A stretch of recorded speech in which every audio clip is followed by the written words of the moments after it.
Today, we will be talking about how to get more reviews on your Teachers Pay Teachers products with some step-by-step guidance, some really applicable tips, and also what to do if you get a negative review. And I know that negative reviews can really make or break your entire day, your entire week. I actually just got a really mean review a couple of days ago, and I rarely ever get like mean reviews. This is a 1-star review from someone who obviously did not read the product description and quickly gave me a really mean review. So I just want to talk to you about how to deal with that in a professional standpoint, but also like an emotional standpoint, because it can be really hard. And we're going to be talking about lots of fun things with reviews. So let's go ahead and get into it. So first of all, when you purchase a product on Teachers Pay Teachers, you can give a review, and it's really easy.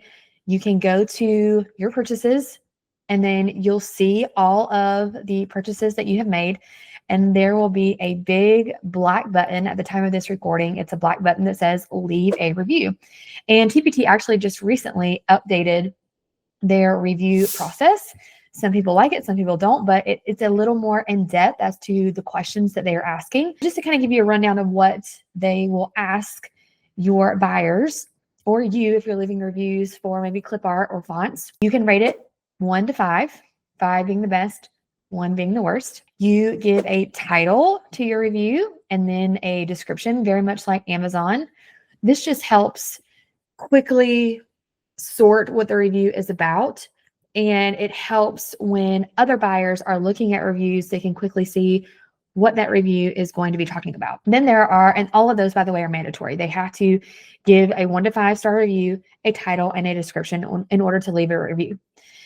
Then they can give optional information like, did this resource meet your expectations? Thumbs up, thumbs down.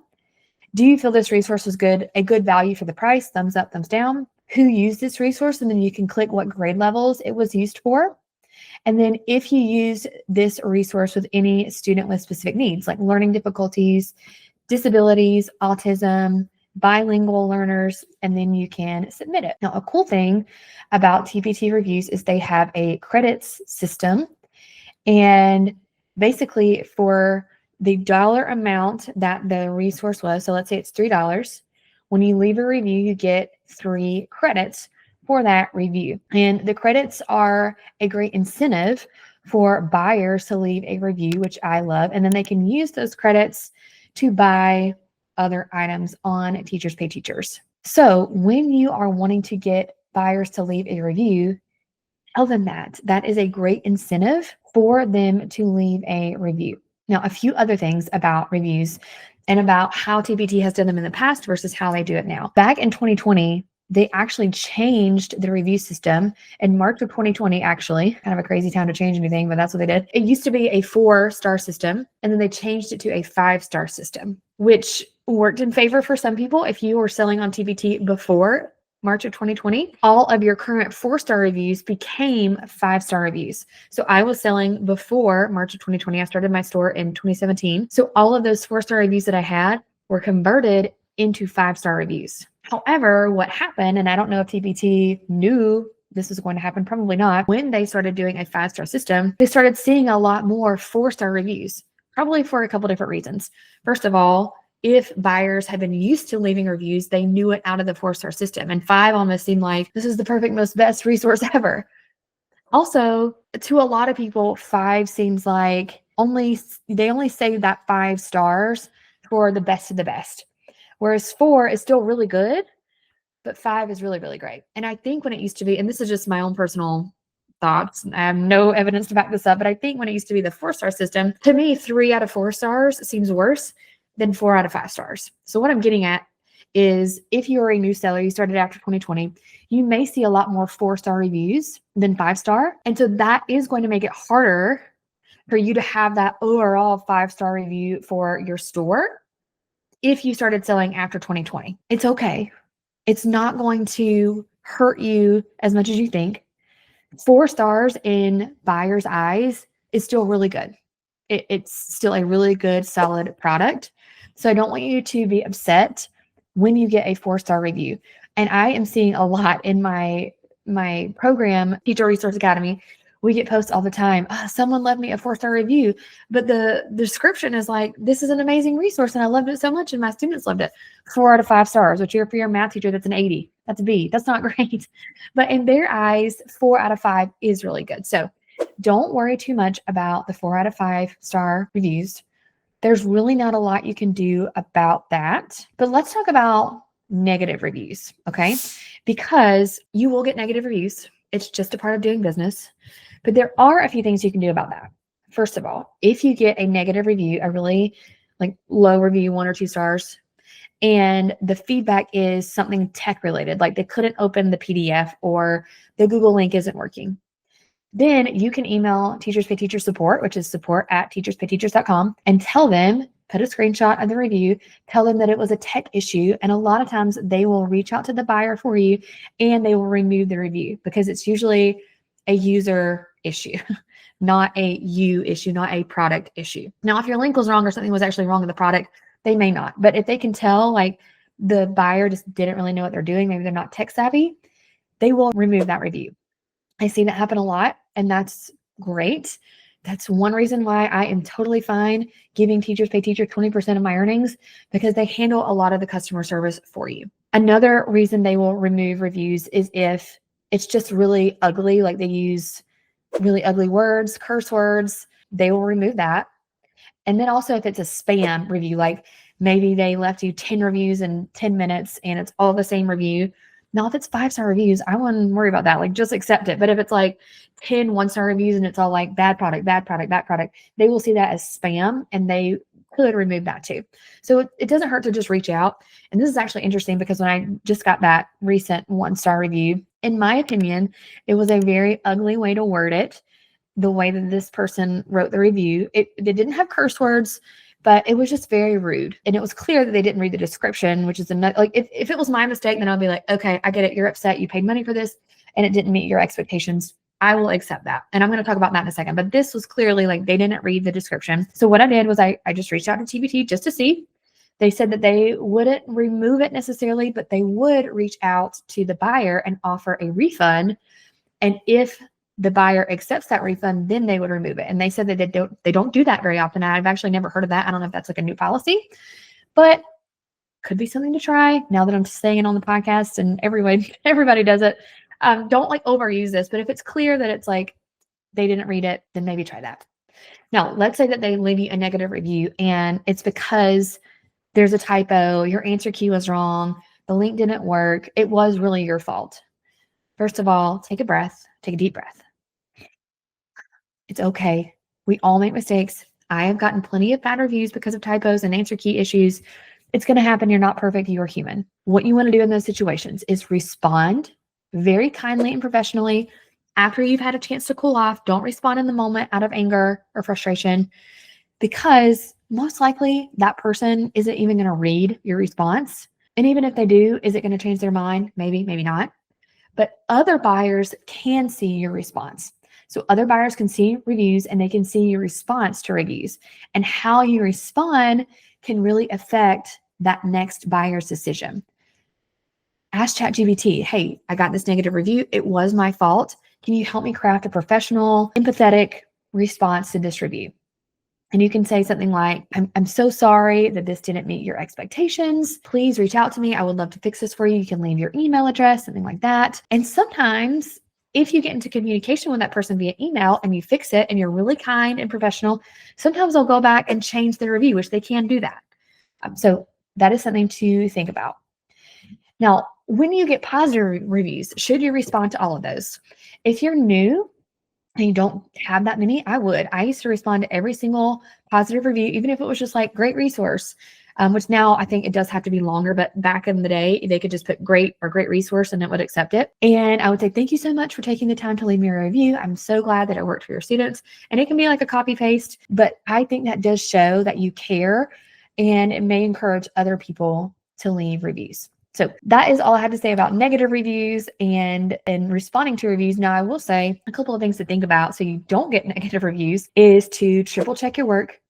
Have someone else check your work. If you're still in the classroom, use it in the classroom and get your students to check your work. One thing that I used to do with my I usually only did this with my honors kids because they were very motivated by me making mistakes. I don't know why.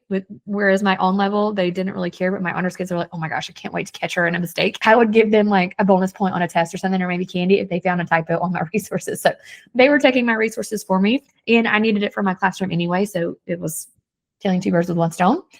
And then make sure links work. Like, just double check things and make sure that your resources are high quality. Make sure your descriptions really accurately describe what's in your resource. If it's not editable, be very clear about that, because I have seen a lot more negative reviews because things are not editable, not with my resources necessarily, but just in our group of teachers that sell on TPT. They'll get a negative review if the resource isn't editable. So be very clear, hey, this is not editable. This is a PDF, what they can do with it, specifically how many pages there are, how many student pages, how many answer keys. As much detail as you can give them, the better. Now, will they maybe not read it and still give you a bad review? Maybe, but it could potentially lessen the amount of bad reviews. One other thing I did want to mention that TPT did, which I like, is they implemented a 24-hour wait period. After you buy a product, you have to wait 24 hours to review it, so that hopefully they'll actually be able to use it before they review it. And it encourages more thoughtful reviews and not just rushed ones. Okay, another thing I wanted to talk about is, do reviews affect your search algorithm? So like, if a product has more reviews, will it be higher in the search? TPT has never said that, but collectively as sellers, we've kind of figured out that it probably does affect the algorithm, as well as conversion rates. So if someone is clicking on a product and they're consistently buying that product, TPT knows that this product is good. This is what people are wanting. So most likely they're going to push that higher up in the search because they want people to buy on their platform. That's how they make money. That's how they continue this business. So same thing with reviews. They know that most likely if a resource has more 5-star, 4-star reviews, the conversion rate might be higher, leading to more sales. So while they haven't come out and said that reviews will bump you up in the search, potentially it could. Now, I don't want you to be like, oh, that means I can't be high in the search as a new seller because I don't have any reviews. That is not necessarily true. Sometimes I will search keywords and the first one has no reviews. So it's not always the case, but it just gives you a good incentive to, first of all, tell your people to leave reviews and to make high quality products with no typos, with no mistakes, so that you get good reviews. So now let's talk about, how do you actually get reviews? What are some effective ways to tell people to give you your reviews? And before I say these things, I just want you to know that for me personally, less than 10% of my buyers leave reviews. So if you are new and you've only sold 10 things, you probably don't have any reviews yet, and that's okay. I don't want you to stress about this, but there are things, especially if you're a new seller, that you can do to encourage reviews. So some places that you can ask for reviews and talk about those TPT credits are your product description at the end. Hey, did you know if you leave a review, you get credits for future purchases? Just go to your dash or your avatar, My Purchases, to leave a review. Just a little blurb like that can really incentivize people to leave reviews.